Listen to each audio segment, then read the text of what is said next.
Hello friends, मैं Janaki Nishad advocate एक बार फिर से आप सभी के अपने पसंदीदा YouTube channel live education GK में स्वागत करता हूं। दोस्तों, आज की वीडियो में मैं आप सभी को बताऊंगा कि पॉक्सो अधिनियम क्या है, इसके अंतर्गत क्या सुविधाएं दी गई हैं, इसकी प्रक्रिया क्या है, यानी बयान लेने के लिए किन किन प्रक्रियाओं का सामना करना पड़ता है, मेडिकल से संबंधित क्या प्रावधान किए गए हैं, बच्चों के लिए क्या सुविधाएं दी गई हैं। इस पॉक्सो अंतर्गत पॉक्सो एक्ट के तहत मैं पूरा डिटेल में चर्चा करने वाला हूं, तो आप लोग वीडियो के साथ लास्ट तक बने रहें।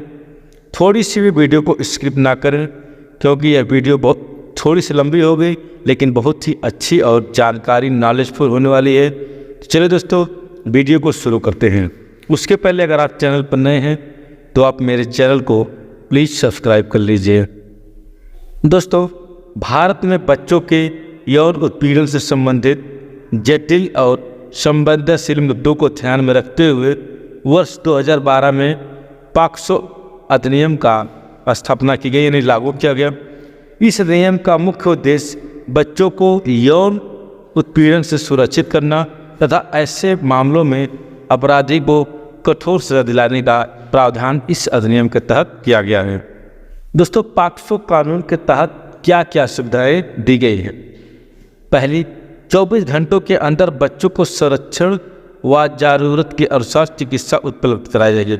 यानी अगर कोई पीड़ित बच्चा है तो उसको इस अधिनियम के तहत 24 घंटे के अंतर्गत उसको चिकित्सा, मेडिकल सुविधा और संरक्षण उपलब्ध कराया जाएगा। किसी व्यक्ति पुलिस द्वारा रिपोर्ट ना करने पर 6 माह का कारावास या जुर्माना या दोनों से दंडित किया जाएगा। इन अगर ऐसा कोई व्यक्ति ऐसे बच्चे को पीड़ित होने की दशा में उसका रिपोर्ट नहीं दर्ज कराता है तो उसको 6 माह का कारावास दिया जाएगा, जेल हो जाएगी। तीसरा, विधि सहायता एवं व्यय वहन करने में असमर्थ होने की स्थिति में विधिक सेवा प्राधिकरण द्वारा मुक्त वकील की व्यवस्था की जाएगी। प्रत्येक प्रकरण की सुनवाई विशेष न्यायालय में होना आवश्यक है, यानी पॉक्सो कोर्ट के अंतर्गत ही इन बच्चों का मामला सुनवाई होगा। चालान रिपोर्ट की प्रति मुक्त बच्चों के माता पिता को उपलब्ध कराई जाएगी। छठा, केस की सुनवाई बंद कमरे में होना एवं दौरान बच्चे की गरिमा सुनिश्चित की जाएगी, यानी बच्चे की सामाजिक गरिमा को भी ध्यान में रखा जाएगा। संचालन के लिए एक विशेष लोक अभियोजक नियुक्त किए जाएंगे, यानी एक सरकारी वकील की नियुक्ति की जाएगी संचालन के लिए। अपराध की जानकारी मिलने की तारीख से 1 वर्ष के भीतर बच्चे को न्याय दिलाना अनिवार्य होगा। 9, केस के दौरान हिंसा होने पर पुनः रिपोर्ट दर्ज करा सकते हैं, क्योंकि इसमें आरोपी की सजा और बढ़ा जाती है। यानी अगर गवाही के समय, ट्रायल के समय बच्चे को कोई पीड़ित परेशान करता है तो उसके खिलाफ रिपोर्ट दर्ज कराने पर केस और भी ज़्यादा मजबूत हो जाएगी आपकी। 10, इस अधिनियम में बच्चों को संरक्षण देने का भी प्रावधान किया गया है। यदि फैसला होने के बाद न्याय न मिले तो पीड़ित पक्ष 1 महीने के भीतर हाईकोर्ट में अपील फैसले के विरुद्ध कर सकता है। अब हम बात करेंगे पॉक्सो एक्ट रिपोर्ट करने की क्या प्रक्रिया है। ये तो हमने इसकी सुविधाओं को जाना, अब हम इसकी रिपोर्ट करने की प्रक्रिया के बारे में डिटेल में चर्चा करने वाले हैं। विशेष किशोर पुलिस इकाई में आप रिपोर्ट दर्ज करा सकते हैं। स्थानीय पुलिस थाने में भी रिपोर्ट दर्ज करा सकते हैं। पुलिस 24 घंटे के भीतर न्यायालय एवं बाल कल्याण समिति CWC के समक्ष प्रस्तुत करते हैं या रिपोर्ट करेंगी, ताकि बच्चे का पुनर्वास सुनिश्चित हो सके। रिपोर्ट सरल भाषा में लिखी जाएगी ताकि बच्चा समझ सके, यानी रिपोर्ट उस भाषा में लिखी जाएगी जो बच्चे को वह भाषा आती हो।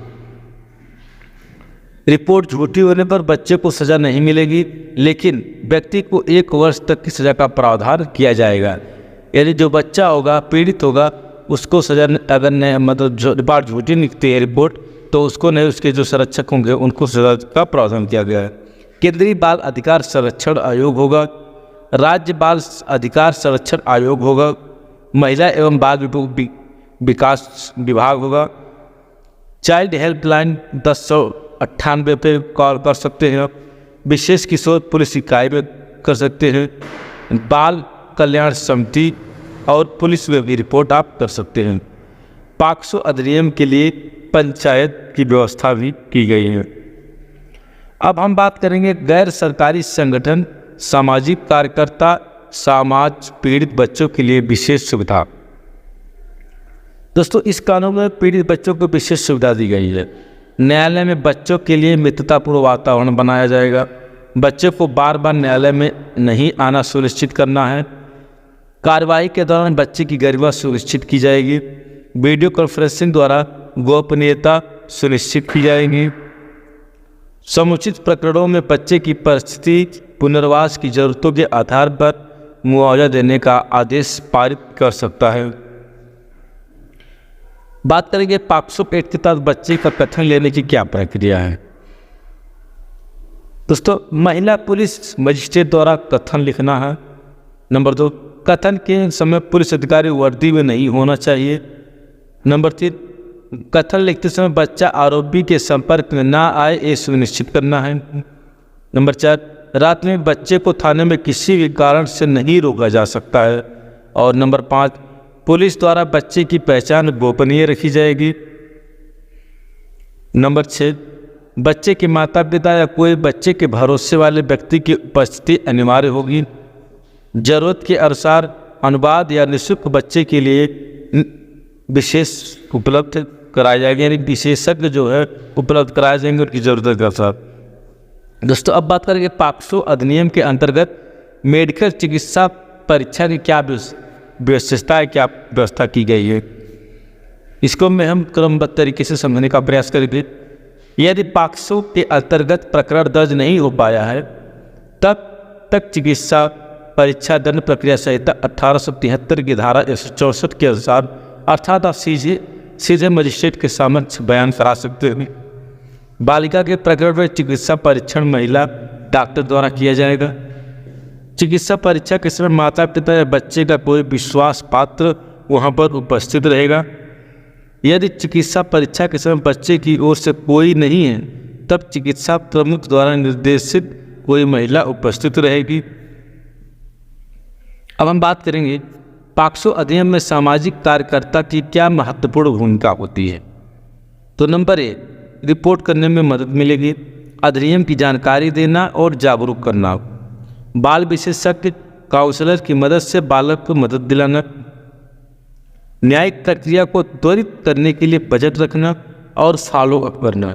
बच्चे के संरक्षण, पुनर्वास, चिकित्सा सुविधा में भूमिका निभाना। बच्चों के पॉक्सो अधिनियम में पंचायत की महत्वपूर्ण भूमिका है कि इसके खिलाफ ग्राम सभा में भी आप आवेदन कर सकते हैं ताकि इस मुद्दे पर अलग से ग्राम सभा में न्याय प्रक्रिया को तीव्र कर सके। पंचायत को बच्चे से संबंधित मुद्दे पर आवश्यकता के अनुसार ग्राम सभा बुलाने का प्रावधान है ताकि उन्हें संरक्षित माहौल प्रदान किया जा सके। तो दोस्तों, आज मैंने पूरी डिटेल बताया है इस वीडियो के अंतर्गत कि बच्चों के संरक्षण से संबंधित पॉक्सो कोर्ट में क्या व्यवस्था की गई है। तो आप लोग इस वीडियो को एक बार अगर देखने ना समझ में आए तो 2 बार देखने आसानी से समझ में आ जाएगा। बहुत ही सरल भाषा में बताई गई है। चलिए दोस्तों, मैं किसी अन्य वीडियो में, तब तक के लिए अपना और अपने परिवार का ख्याल रखें।